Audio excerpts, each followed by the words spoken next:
যে পিআর পদ্ধতিতে নিম্ন কক্ষের অর্থাৎ জাতীয় সংসদের নির্বাচন তারা চায়, সেটা তাদের রাজনৈতিক অবস্থান থেকে, দলের অবস্থান থেকে চাইতেই পারে।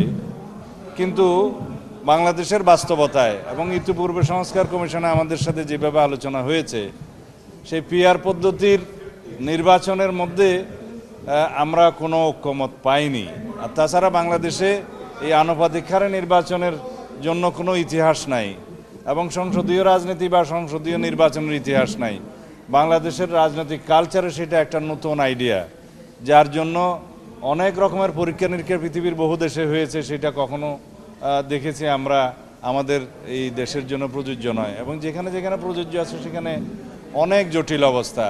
আনুপাতিক হারে নির্বাচনের ক্ষেত্রে কোনো সংসদীয় এলাকার ভোটারগণ জানবেন না যে কে তাদের এমপি হবে। তাছাড়া তাদের এমপিদের কাছে তারা যে যাবেন, তারা নির্ধারিত কোনো ব্যক্তিকে খুঁজে পাবেন না। আর আনুপাতিক হারে নির্বাচনের কথা যারা বলছেন, তাদের একটা উদ্দেশ্য আছে।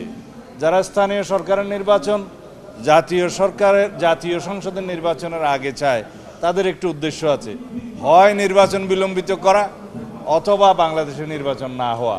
এটা তাদের উদ্দেশ্য থাকতে পারে।